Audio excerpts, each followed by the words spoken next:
Fund का बहाना बनाते हैं। पैसे की कोई कमी नहीं, काम करने की इच्छा शक्ति होनी चाहिए। सरपंच रहते हुए क्या आपको कभी महसूस हुआ कि कई जगह पर पंचायतों में 5 साल 10 साल सरपंच सेम सरपंच रहते हैं लेकिन काम नहीं हो पाता? विनोद जाखड़ जयपुर आए, गाड़ियों का काफिला हो, भीड़ हो और रोले के साथ काफिला चलता रहे, ये एक मैसेज, इसके अतिरिक्त कोई मैसेज आपको लगता है विनोद जाखड़ के जयपुर आगमन पर दिया गया हो? देखिए, जो हमारा विपक्षी संगठन है, मैं तो उसका नाम भी और किसी दल से निर्दलीय या कोई विधायक ऐसा? रविंद्र भाटी अच्छा काम कर रहे हैं। बेहतर मुख्यमंत्री कौन, वसुंधरा राजे या वर्तमान में भजन लाल शर्मा? वसुंधरा जी।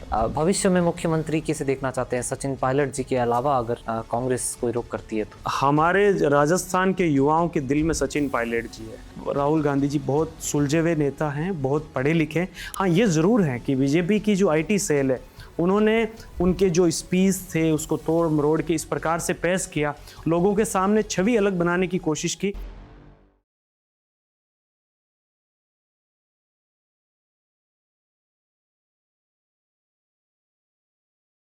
एक समय था जब राजनीति में युवा सिर्फ पोस्टर चिपकाने या नारेबाजी करने तक सीमित था, लेकिन अब वो मुखर होकर अपनी आवाज उठा रहा है, पद मांग रहा है, राजनीति में अपनी हिस्सेदारी तलाश रहा है। हमारे साथ मौजूद है रजलानी से सरपंच पारस गुर्जर, जो राजस्थान यूथ कांग्रेस के प्रदेश अध्यक्ष पद के लिए अपनी दावेदारी कर रहे हैं। नमस्कार पारस जी, बहुत बहुत स्वागत है आपका। नमस्कार, बहुत धन्यवाद आपका। जी, आप एक युवा हैं, युवा राजनीति में अपनी जगह तलाश रहे हैं कि वो सिर्फ नारे नहीं लगाएंगे, पोस्टर नहीं लगाएंगे, बल्कि पद भी लेंगे और युवाओं को उनका हक भी दिलाएंगे। राजनीति अमूमन युवाओं के लिए एक चैलेंजिंग टास्क रहा है। परिवारवाद हो या पार्टी में तमाम तरीके की हायरार्की होती है, वो एक दंश रहा है युवाओं को आगे बढ़ने के लिए रोकने पे। तो इस चैलेंज को किस रूप में आप देखते हैं? आप दावेदारी कर रहे हैं प्रदेश अध्यक्ष पद की, कितना चैलेंजिंग मानते हैं इसको? देखिए, निश्चित रूप से जो आपने बात कही परिवारवाद की, या युवाओं को सिर्फ और सिर्फ कार्यकर्ता के रूप में दरी बिछाने तक सीमित रखा जाता था, आपकी बात सही है। मैं सबसे पहले धन्यवाद करना चाहूँगा 2 नेताओं का। पहला धन्यवाद है राहुल गांधी जी को, जिनकी सोच थी कि यूथ कांग्रेस और NSUI में चुनाव प्रक्रिया लागू की जाए, जिससे आम युवा, आम वो छात्र जिसके मन में इस देश के लिए, इस पार्टी के लिए कुछ कर गुजरने का जज्बा हो, वो चुनावी राजनीति में उतरने से पहले संगठन में अपनी मजबूत पकड़ के हिसाब से वो संगठनात्मक चुनाव में भाग ले और अपने आप को प्रूव करे। तो पहला धन्यवाद तो राहुल गांधी जी का कि उन्होंने संगठन में चुनाव शुरू किए, जिससे हम जैसे आम परिवार के लोग भी इसके माध्यम से चुनाव लड़के और अपने आप को प्रूव कर सकते हैं। दूसरा, मैं धन्यवाद करना चाहूँगा राजस्थान के यशस्वी पूर्व उप मुख्यमंत्री और युवाओं के हृदय सम्राट सचिन पायलट जी का, जिन्होंने जो यूथ लीडर थे, जो स्टूडेंट लीडर थे, उनको अवसर दिया। एकमात्र नेता है पूरे देश के अंदर जिन्होंने दर्जनों छात्र नेताओं को मेन पॉलिटिक्स की तरफ आगे बढ़ाया, उनका हाथ पकड़ करके उनको टिकट दिलाया, और आज वो राजस्थान की विधानसभा हो चाहे देश की संसद हो, वहाँ पर मुखरता के साथ जनता की आवाज़ बने हुए। जी, ये चुनाव पार्टी के अंदर का चुनाव है, जिसमें ना आपके सामने भारतीय जनता पार्टी है, ना कोई दूसरा या तीसरा दल है। आपकी पार्टी के अपने लोग जो कंधे से कंधा मिलाकर आपके साथ मुख्य चुनाव में प्रचार करते हैं। किसको मुख्य चैलेंज के रूप में आप इस यूथ कांग्रेस प्रदेश अध्यक्ष चुनाव में देखते हैं? राजस्थान में हो, सचिन पायलट जी को आपने अपना आदर्श बताया, तो कई लोग हैं, क्योंकि तमाम तरह के युवा हैं, उनके पीछे लामबंद है, कई लोग उनके करीब होंगे। क्या लगता है, सचिन पायलट आपका साथ देंगे? किस उम्मीद के साथ आपने उनको अपना आइडियल माना? देखिए, मैं सचिन पायलट जी के साथ सन 2013 से जुड़ा हुआ हूँ। लगातार जहाँ भी उनको आवश्यकता पड़ी यूथ की, हम पूरी टीम के साथ उनके साथ मजबूती से लगे हुए थे। और कांग्रेस पार्टी जब विपक्ष में थी 2013 से लेकर के 18 के बीच में, उस वक्त जब सड़क पर संघर्ष करने की जरूरत थी, सड़क पर लाठियां खाने की आवश्यकता थी, पुलिस के साथ भिड़ने की बात हो, सरकार के विरुद्ध में कोई आंदोलन करने की बात थी, तो हम पायलट के साहब के साथ कंधे से कंधा मिला करके पूरे राजस्थान के अंदर मजबूती से खड़े थे। और आज भी जब उनको आवश्यकता रहती है यूथ की, तो हम लोग साथ खड़े रहते हैं। आगे भी चाहे हम किसी पद पे रहें ना रहें, हमें कोई पद मिले ना मिले, सचिन पायलट जी के साथ हैं। रही बात चैलेंज की, तो मैं अपने आप को किसी के साथ कोई चैलेंज अभी किसी को मान नहीं रहा, क्योंकि मुझे मेरा काम करना है। राजस्थान के यूथ के बीच में मेरा एक अच्छा नाम है, अच्छी पहचान है, मैं उनका एक भाई हूँ, एक दोस्त हूँ, एक साथी हूँ। उस नाते सब लोग मुझे प्यार करते हैं, सब लोगों का मुझे बहुत स्नेह मिलता है। और मैं समझता हूँ कि राजस्थान का जो यूथ है, अलग अलग ज़िले में जो मेरे से जुड़े हुए लोग हैं, वो पूरी मजबूती के साथ मेरे लिए काम करेंगे।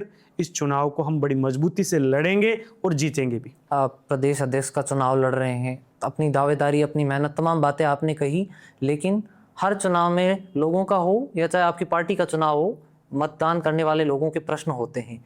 क्यों पारस गुजर ही क्यों? पारस गुजर इसलिए कि पारस गुजर वो एक छात्र नेता रहा है जिसने बिना कोई जातिवाद के जयनारायण व्यास यूनिवर्सिटी जोधपुर के अंदर स्टूडेंट की मदद करी। और वहाँ से मदद करते करते जब जब भी पश्चिमी राजस्थान के स्टूडेंट्स को हमने निवेदन किया कि भाई ये कैंडिडेट है हमारी संगठन का, इसको आप वोट कीजिए, तो वहाँ उन्होंने मेरी बात मानी और बहुत सारे छात्र नेताओं को चुनाव जिताने में पश्चिमी राजस्थान के स्टूडेंट ने अहम भूमिका निभाई। उसके बाद जब पंचायती राज का इलेक्शन आया तो पारस गुजर ने एक ऐसी पंचायत से चुनाव लड़ा जहां उसकी जाति के कोई वोट नहीं, उसके बावजूद 36 कौम ने बहुत आशीर्वाद, बहुत प्रेम दिया और उन्होंने पारस गुजर की आंखों में आंखें डाल करके कुछ वादे किए कि अगर तू जीते तो भाई हमारे लिए ये काम करना। किसी ने कहा बेटा अब तक कुछ नहीं हुआ हमारी पंचायत में, तुझे ये काम करना है। मैंने उन्हें भरोसा दिलाया, उनकी आंख में आंख डाल के उनसे एक विश्वास का रिश्ता बना करके और उनसे जो वादा किया वो वादे मैंने 5 साल के अंदर पूरे किए और एक उदाहरण सेट किया पूरे राजस्थान में कि अगर यूथ को मौका मिलता है, अगर नए छात्र नेता जो शिक्षित हैं उनको मौका मिलता है तो वो निश्चित रूप से अपनी ग्राम पंचायत के लिए, अपने क्षेत्र के लिए काम करके दिखा सकते हैं। तो पारस गुजर ने छात्र राजनीति में काम किया, जब जरूरत पड़ी पंचायती राज में इलेक्शन लड़ने की, वहाँ मजबूती से इलेक्शन भी लड़ा और जनता के लिए सारे काम किए जो जनता को काम की आवश्यकता थी। वो काम भी मैं आगे आपको बताऊंगा, लेकिन अभी मैं यही कह सकता हूँ कि पारस गुजर सबका भाई है, सबको साथ लेके चलता है, जातिवाद में विश्वास नहीं करता, क्षेत्रवाद में विश्वास नहीं करता। और जब संघर्ष की जरूरत पड़ती है, राजस्थान के युवाओं की हक और अधिकार के लिए कोई लड़ाई लड़ने की जरूरत पड़ेगी, चाहे पुलिस की गोली चले, लाठी चले, पारस गुजर सीना तान करके युवाओं के लिए अग्रिम पंक्ति में खड़ा मिलेगा, पीठ दिखा करके। नहीं तो पहले कभी भागा ना आगे कभी भागेगा। जी, आपने कहा जातिवाद में विश्वास नहीं रखते, पंचायत में आपकी जाति का वोट नहीं है। राजस्थान हो या तमाम भारत की राजनीति का परिप्रेक्ष्य है, जातिवाद का ताना बना रहा है राजनीति में। जातिवाद से सरोकार नहीं रखते। एक तरफ आप गुजर हैं, दूसरी तरफ आपके आइडियल सचिन पायलट जी गुजर हैं। राजस्थान कांग्रेस किसी से छुपा नहीं है, कई गुटों में बटी हुई है। अशोक गहलोत जी का गुट मानते हैं एक तरफ, अब गोविंद सिंह डोटासरा जी का भी गुट बना है। सचिन पायलट जी को ही अपना आइडियल क्यों मानते हैं? तमाम बातें आपने बताई, युवाओं को आगे बढ़ाने का उन्होंने काम किया। कांग्रेस में क्या कोई और नेता नहीं है या राजस्थान कांग्रेस में जिन्होंने युवाओं को आगे बढ़ाने का काम किया हो? अशोक गहलोत जी के साथ भी सतवीर चौधरी हो, आरयू के पूर्व अध्यक्ष, या कई तरह के तमाम छात्र नेता, युवा नेता रहते हैं। गोविंद सिंह डोटासरा जी के साथ भी जो है आप यूथ कांग्रेस की दावेदारी करें प्रदेश अध्यक्ष की, महेश चौधरी प्रदेश अध्यक्ष एनएसयूआई की दावेदारी कर रहे हैं, वो भी साथ रहते हैं। तो सिर्फ सचिन पायलट क्यों? क्या गुजर फैक्टर होना एक कारण है? नहीं, ऐसा बिल्कुल नहीं है। ना तो मैं जातिवाद में विश्वास करता हूँ, ना मेरे नेता सचिन पायलट जी जातिवाद में विश्वास करते हैं।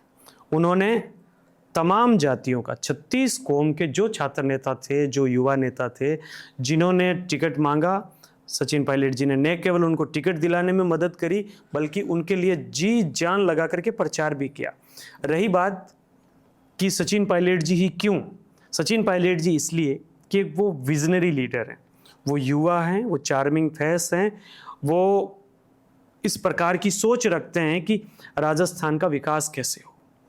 वो उच्च शिक्षित हैं, उनके अंदर वो तमाम गुण हैं जो एक अच्छे लीडर के अंदर होने चाहिए और वो चीज़ें ही हमें उनकी तरफ जाने के लिए आकर्षित करती है। इसलिए जातिवाद का कोई बात नहीं है। एक राजस्थान का आम मतदाता होने के नाते हमारा दिल ये कहता है कि क्यों ना ऐसे लीडर को हम सपोर्ट करें जो सबको साथ लेके चलता है, एक सोच रखता है, एक विचार रखता है राजस्थान को आगे बढ़ाने का। और निश्चित रूप से जो लोग भी सचिन जी से मिले हैं, जिन लोगों ने भी उनका काम देखा है, उनको अच्छे से मालूम है कि सचिन पायलट इस राजस्थान के लिए क्या करना चाहते हैं। युवा हैं और युवाओं की चाहे पंचायत चुनाव हो, पार्लियामेंट चुनाव हो, तमाम तरह के चुनाव में अब भूमिका मुख्य रूप से सामने आ रही है। आप सरपंच रहे हैं, 5 साल का अनुभव है, अभी लंबित है, लंबे समय से चुनाव को राजस्थान सरकार ने लटका रखा है। सरपंच रहते हुए क्या ऐसे काम करवाए, क्योंकि सरपंच हो या लोकल बॉडी इलेक्शंस से चुने हुए जनप्रतिनिधियों को भ्रष्टाचार का भाई माना गया है आज तक। क्या काम आपने पंचायत में किए हैं जिससे ये प्रूव कर सकें कि आइडियल सरपंच कैसा होना चाहिए? निश्चित रूप से जितेंद्र जी, मैं आपके माध्यम से हमारे जो श्रोता सुन रहे हैं, जो दर्शक देख रहे हैं, मैं तो आपको इनवाइट भी करूंगा कि आप मेरी पंचायत आइए। रजलानी पंचायत है, भोपालगढ़ पंचायत समिति, जिला जोधपुर पड़ता है मेरा। वहाँ पर पानी की बड़ी समस्या थी, जो कि पश्चिम राजस्थान का सबसे बड़ा मुद्दा है। लेकिन मैं अपने आप को सौभाग्यशाली मानता हूँ कि मुझे अवसर दिया गांव की जनता ने, और जिस गांव के अंदर महंगे दामों से टैंकर मंगाया जाता था पानी का, उस गांव के अंदर हमने उनको पीने का हिमालय का मीठा पानी घर घर नल के कनेक्शन देकर के किया। दूसरा सबसे बड़ा काम होता है, शहरों के अंदर सफाई होती है, गाँव में नहीं होती है। मैंने गाँव के अंदर सबसे पहले सारी गलियों में सीसी ब्लॉक लगाए, नालियाँ सही करवाई, और अब वहाँ रेगुलर सफाई होती है जैसे शहरों के अंदर होती है। 2 बात। तीसरी बात, रोड जो कनेक्टिविटी थी एक शहर से दूसरे शहर जाने के लिए, उस रोड कनेक्टिविटी को बेहतर बनाने के लिए हमने गांव से निकलने वाली सारी रोडों का डामरीकरण करवाया। रोड की जब मैं बात करूं तो किसान जो है वो खेत में जाने के लिए सबसे बड़ी समस्या होती है उसके लिए मार्ग की। पारस गुजर वो व्यक्ति है जिसने अपने वोटों की परवाह किए बिना गांव के वो तमाम मार्ग खुलवाए जो 50-50 सालों से बंद थे।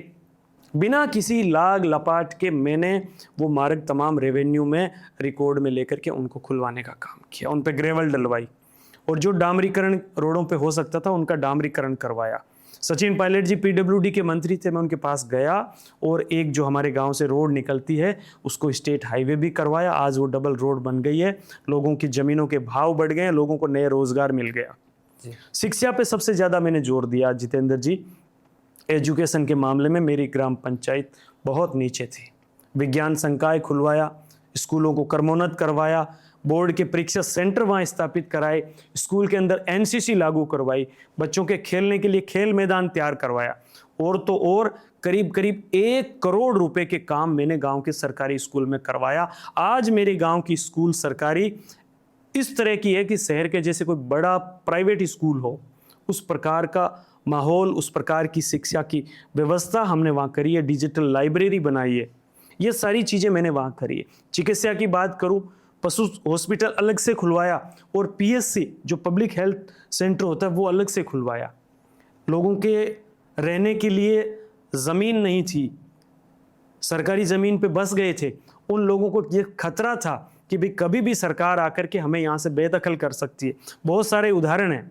अब मारवाड़ से आते हैं, ओडवाड़ा गांव पड़ता है जालोर के अंदर जी।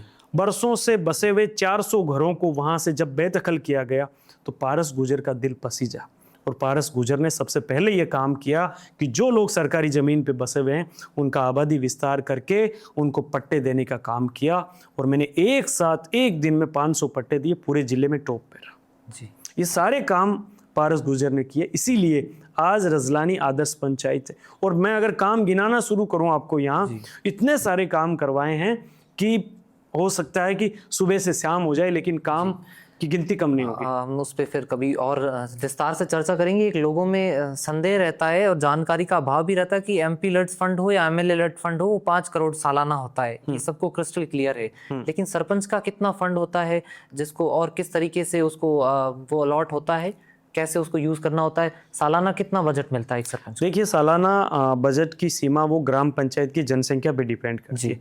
किस पंचायत की कितनी जनसंख्या है उस आधार पे सरकार का एफएफसी एसएफसी की जो ग्रांट है वो मिलती है। इसके अलावा पंचायत समिति का फंड, जिला परिषद का fund, MLA LAD, MP LAD, Rajya Sabha member का पैसा, ये तमाम जो ग्रांट है वो ग्राम पंचायत को मिलती है। इसके अलावा कुछ काम ऐसे हैं जैसे पीएससी हो गया, आपका स्कूल का कोई फंड हो गया, पेयजल का कोई फंड हो गया, कोई बड़ी रोड हो गई, ये डायरेक्ट सरकार से भी आती है। तो इन सारी चीज़ों को लेकर के मैंने काम किया। और जब आपके अंदर कुछ करने का मादा हो, अगर आप कुछ करना चाहते हैं, और मैंने तो चुनाव इसलिए लड़ा था, मैं दिखाना चाहता था राजस्थान की जनता को कि पारस गुर्जर को अवसर मिला काम करने का ग्राम पंचायत का, तो पारस गुर्जर ने ये तमाम सारे काम करके एक उदाहरण सेट किया है। अब अगर बड़े चुनाव का मुझे मौका मिलेगा, जनता अगर मुझे स्वीकार करेगी, तो मैं वहाँ भी इसी प्रकार से दिल खोल करके काम करूँगा। सरपंच रहते हुए क्या आपको कभी महसूस हुआ कि कई जगह पर पंचायतों में 5 साल 10 साल सेम सरपंच रहते हैं लेकिन काम नहीं हो पाता, फंड का बहाना बनाते हैं? सफिशिएंट फंड मिलता है एक पंचायत को? बिल्कुल जी, पैसे की कोई कमी नहीं, काम करने की इच्छा शक्ति होनी चाहिए। काम करने की इच्छा शक्ति होनी चाहिए। एक डीएनटी का मूवमेंट चला राजस्थान में, ट्राइब जो है रबारी समाज के लोगों ने भी मुखरता से जालोर सिरोही की तरफ से ये मूवमेंट उठा, आपने भी राजस्थान विधानसभा का उसने घेराव किया। क्या था वो मुद्दा, अगर पूरे राजस्थान की जनता को स्पष्ट है? देखिए, आज़ादी के 78 ईयर से ऊपर का समय हो गया है जी, 80 साल होने को आए हैं, लेकिन आज भी कई ऐसी जाति हैं जिनको अभी तक ये भी आइडेंटिफाई नहीं हो पाया है कि वो किस समुदाय में आती है। जी, घुमंतु जाति। घुमंतु, अर्ध घुमंतु और विमुक्त जातियाँ, जी, ये राजस्थान की करीब 53 जातियाँ हैं। और इन जातियों का राजस्थान सरकार की योजनाओं से कोई लेना देना नहीं, कोई सरोकार नहीं। हो सकता है कुछ % लोग जो पढ़ लिए हैं उनको कोई फ़ायदा मिल रहा होगा, लेकिन बाकी लोग जो है दर दर की ठोकरें खा रहे हैं। 2 जून की रोटी का जुगाड़ करने के लिए एक जगह से दूसरी जगह पर घूमते फिर रहे हैं। लेकिन सरकार की योजनाएं बनती है, अरबों रुपए पास होते हैं, वो कागजों में पास होके और निचले ऑफिस में आकर के फिर वही बिल बना के, कोई टेंट वेंट लगा के और इश्तिहार लगा के अखबारों में विज्ञापन दे के और उसकी फॉर्मेलिटी कर ली जाती है। जनता को कोई लाभ नहीं मिलता। इसी को लेकर के जब भोपालगढ़ के अंदर कैंप था तो मैंने विरोध किया। मैंने कहा भैया कर क्या रहे हो, क्या वास्तव में आप कुछ दे रहे हो या सिर्फ फॉर्मेलिटी कर रहे हो? तो मुझे वहाँ कुछ दिखा नहीं। भरी सर्दी के अंदर, कड़ाके की ठंड में वहाँ मैं धरना लगा के बैठ गया। 4 दिन धरना दिया, मेरी तबीयत खराब हुई, तमाम डीएनटी के नेता आए और हमने वहाँ तय किया कि सरकार ऐसे नहीं मानने पाली, हम विधानसभा का घेराव करेंगे। हमने विधानसभा का घेराव पिछले महीने किया। सरकार के कान पर फिर भी जू नहीं रहेंगी। अब हम 11 मई को जेल भरो आंदोलन की शुरुआत पाली के बालराई से करेंगे और उस दिन सरकार से आर पार की लड़ाई होगी। पीछे भी जब बालराई में आंदोलन था, मेरे जैसे 78 लोगों पे मुकदमे लगाए गए, पुलिस गिरफ्तारियां कर रही है, लेकिन इन गिरफ्तारियों से हम डरने वाले लोग नहीं हैं। हम उन कर्नल किरोड़ी सिंह बैसला के वंशज हैं जिन्होंने हंसते हंसते समाज के 72 बेटों ने कुर्बानी दी और उन्होंने ये कहा कि अगर हमारी कुर्बानी से आने वाली पीढ़ी का भला हो तो हम 72 क्या 72,000 भी जान देने को तैयार हैं। बड़ा मैटर है। विधानसभा में कुछ विधायकों ने भी इस मुद्दे को उठाया, लेकिन जब धरने प्रदर्शन की बात आती है तो राजनीतिक लाभ नहीं है या इस जाति के वोटों का अभाव है? क्यों प्रदेश स्तर के बड़े नेता, चाहे आपके विपक्ष के नेता भी क्यों ना हो, इस मूवमेंट में शामिल नहीं है या धरना नहीं दे रहे? निश्चित रूप से देखिए, मैं समझता हूँ कि लोकतांत्रिक व्यवस्था के अंदर जब आप वोट लेने के लिए इनकी बस्तियों में जा सकते हैं, जब वोट की बारी आती है तो इनके लिए आप गाड़ियां भेज देते हैं, लेकिन जब इनको हक और अधिकार देने की ज़रूरत पड़ती है तब आप नेता जो सामने नहीं आते, मैं उनकी घोर निंदा करता हूं। उनको इस तरह से राजस्थान की जनता को मरने के लिए नहीं छोड़ना चाहिए। उनको थोड़ी फिक्र करनी चाहिए उन समाजों की भी जो आज़ादी के इतने वर्ष बाद भी दर दर की ठोकरें खा रहे हैं। पारस गुर्जर से उनका दर्द देखा नहीं गया, इसलिए पारस गुर्जर डीएनटी की इस आंदोलन से जुड़ा बिना कोई स्वार्थ के, और आगे भी जब जब आवश्यकता पड़ेगी डीएनटी के साथ अन्य समुदाय के लोगों को भी पारस गुर्जर उनके लिए हाजिर मिलेगा। जी, आप युवा हैं, परिवार में कोई राजनीति में है, राजनीति की तरफ रुख कैसे हुआ? नहीं, परिवार में कोई राजनीति में नहीं है।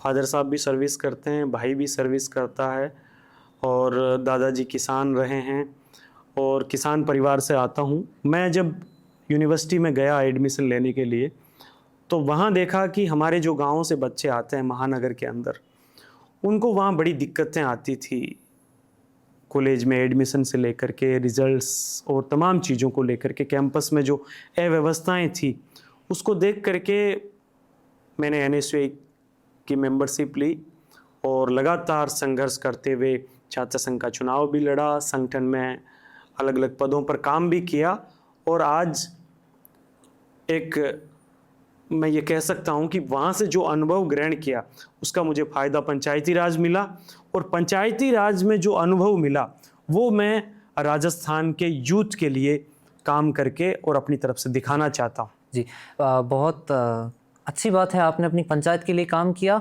हार्ड टू हियर, कठोर है सुनने में, लेकिन यूथ नेताओं की या छात्र नेताओं की ये टैगलाइन बन चुकी है। किसान परिवार से आते हैं, संघर्षशील हैं, अपने भाइयों को यूनिवर्सिटी में दर दर की ठोकरें खाती देखा और वो ठोकरें खाते देख हम नेता बन गए उनकी मदद करते करते। आज वो तमाम छात्र नेता, आप तो DNT का प्रोटेस्ट कर रहे हैं लेकिन वो अपनी गाड़ियों में घूम रहे, तरह तरह की उनके पास गाड़ियाँ हैं।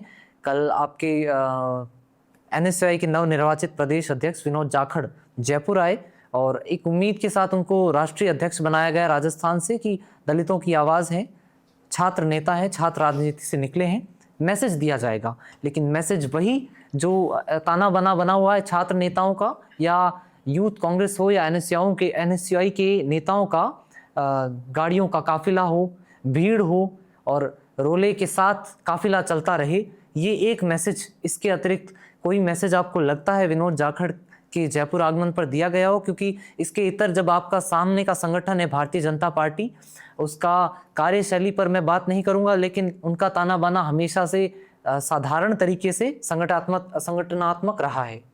देखिए, जो हमारा विपक्षी संगठन है, मैं तो उसका नाम भी कम ही सुनता हूँ, आपने कहा तो ध्यान में आया, भारतीय जनता पार्टी और अखिल भारतीय विद्यार्थी परिषद। नहीं, वो कभी कैंपस में रहता नहीं जी, कभी सड़कों पे रहता नहीं, इसलिए ना तो उनके पास कोई कार्यकर्ता हैं, ना उनके पास लीडर हैं और ना उनके पास चुनाव जीतने का कोई रोड मैप है। इसीलिए तो छात्र संघ के चुनाव नहीं करवाए जा रहे। रही बात विनोद जी जाखड़ की, तो इससे बड़ा उदाहरण क्या होगा कि एक सामान्य दलित परिवार का लड़का जो मेड विराटनगर से आता है, उसको राहुल गांधी की सोच ने, सचिन पायलट जी के सहयोग ने आज NSUI का राष्ट्रीय अध्यक्ष बनाया और वो काम करके दिखाएगा, मैं आपको भरोसा दिला रहा हूँ।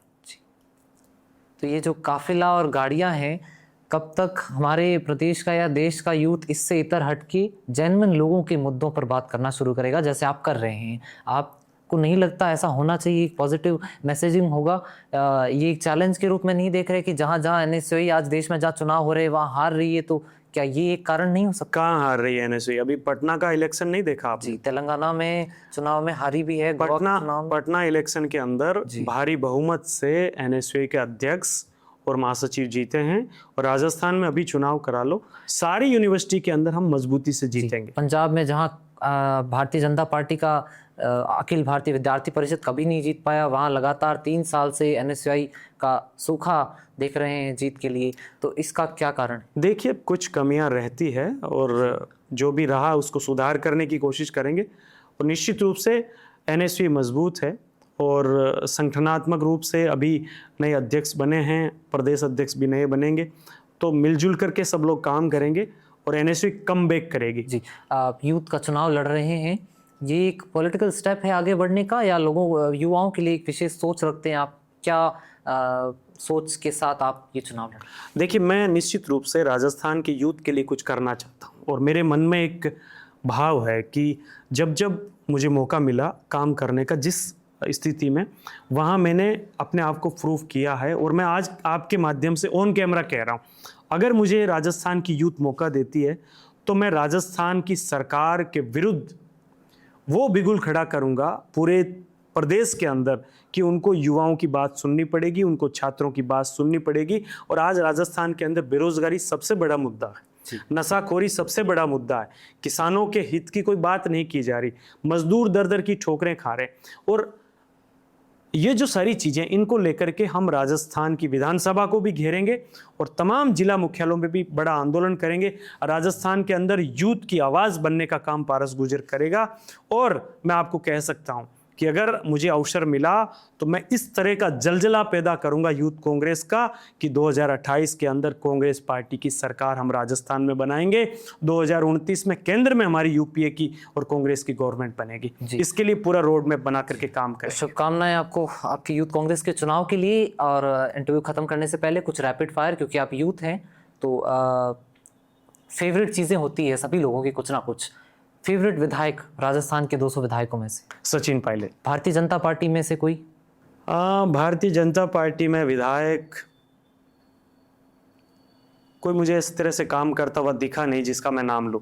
जी। और किसी दल से निर्दलीय या कोई विधायक ऐसा? निर्दलीय आप मुझे पता किसका पूछना चाह रहे हैं, वो हमारे दोस्त हैं। अच्छा। निश्चित रूप से उन्होंने बहुत बेहतर काम किया है और अपने आप को प्रूव किया है। रविंद्र भाटी अच्छा काम कर रहे हैं। मेरा तो ये नहीं था कि आप उनका नाम लें। 8 निर्दलीय विधायक हैं और भी 4 युवा विधायक हैं भारतीय ट्राइबल पार्टी से, जो बड़े संघर्ष के साथ, गरीबी के साथ ट्राइबल्स की आवाज़ उठा रहे हैं, आगे बढ़ रहे हैं। लेकिन लोगों में ये धारणा बन चुकी है कि हम इतर पार्टी से इतर पूछे तो रविंद्र सिंह जी का नाम। फेवरेट सांसद? सांसद के रूप में अभी जो सांसद काम कर रहे हैं राजस्थान के, उनमें सबसे अच्छा अगर कोई मुखरता से युवाओं की बात कर रहा है तो वो संजना जाटव है जी, जो कि अपने आप को उसने विधानसभा चुनाव हारने के बाद में कमबैक किया और बड़ी मजबूती के साथ वो वहाँ संघर्ष कर रही है। सचिन पायलट, अशोक गहलोत, बेहतर नेता? सचिन पायलट जी। बेहतर मुख्यमंत्री कौन? वसुंधरा राजे या वर्तमान में भजन लाल शर्मा? वसुंधरा जी। वसुंधरा राजे। भविष्य में मुख्यमंत्री किसे देखना चाहते हैं सचिन पायलट जी के अलावा, अगर कांग्रेस कोई रुख करती है तो? डोटासरा जी का भी आजकल नाम चल रहा है। नहीं, हमारे राजस्थान के युवाओं के दिल में सचिन पायलट जी है, तो दूसरे का नाम तो ना जवान में आता ना दिल पे आता है। युवा है, आपने कहा छात्र नेता अच्छा काम करें, एनएसआई कर रही है। चलिए एनएसआई सही, एक ऐसा छात्र नेता जो राजस्थान में युवाओं के लिए सच में लड़ाई लड़ रहा है, गाड़ियों के काफिले का रोला दिखाने के अतिरिक्त? अभी फिलहाल में तो ऐसा कोई छात्र नेता मुझे नज़र नहीं आ रहा, और जो छात्र नेता था उसको तो एनएसयूआई ने निखार करके प्रदेश अध्यक्ष और राष्ट्रीय अध्यक्ष बनाया है। अब मैं अगर दूसरे किसी का नाम लूँगा तो बड़ी कंट्रोवर्सी हो जाएगी, क्योंकि एनएसयूआई का प्रदेश अध्यक्ष भी बनाना है, तो इसमें मुझे नहीं डालें तो ये अच्छा रहेगा। ओके।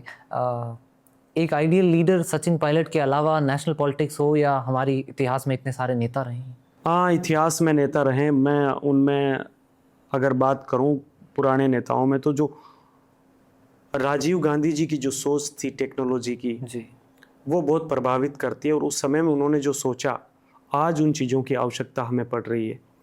और दूसरा, अभी के परिप्रेक्ष्य में राहुल गांधी जी जिस प्रकार से देश के विपक्ष के नेता के रूप में जो काम कर रहे हैं, जो उनकी सोच है और जो उनकी एक अभी आने वाले समय में क्या होने वाला है, वो जो विदेश नीति की उनके अंदर जो एक सोच डेवलप होती है, उनको लग जाता है कि सरकार ये स्टेप उठा रही है, उसका ये परिणाम होने वाला है। वो जो उन्होंने अपने आप को प्रूव किया, मैं समझता हूँ कि राहुल गांधी जी बहुत सुलझे हुए नेता हैं, बहुत पढ़े लिखे हैं। हाँ, ये ज़रूर है कि बीजेपी की जो आईटी सेल है, उन्होंने उनके जो स्पीच थे उसको तोड़ मरोड़ के इस प्रकार से पेश किया, लोगों के सामने छवि अलग बनाने की कोशिश की। लेकिन आज अगर देश में किसी नेता को सबसे ज़्यादा सुना जाता है तो वो राहुल गांधी जी है, और मैं ये कह सकता हूँ कि कांग्रेस के भावी भविष्य के रूप में राहुल गांधी जी उभरेंगे, और कांग्रेस पार्टी राहुल जी के नेतृत्व में 2029 में कमबैक करेगी। फ्यूचर में अपने आप को कहाँ देखते हैं? एमएलए एमपी बनने का सपना रखते हैं? देखिए, महत्वाकांक्षा हर एक राजनीतिक व्यक्ति को रखनी चाहिए, लेकिन कौन सा चुनाव लड़ना है, पार्टी कौन सा चुनाव लड़ाएगी, ये हमारे आलाकमान पर निर्भर करता है। मैं एक कांग्रेस का सच्चा कार्यकर्ता होने के नाते अपने आप को कांग्रेस का कार्यकर्ता मान करके पूरी शिद्दत के साथ पार्टी की सेवा करूंगा। जहां पार्टी जो जिम्मेदारी तय करेगी उसके लिए हम जी जान लगा करके काम करेंगे। बहुत बहुत धन्यवाद आपका।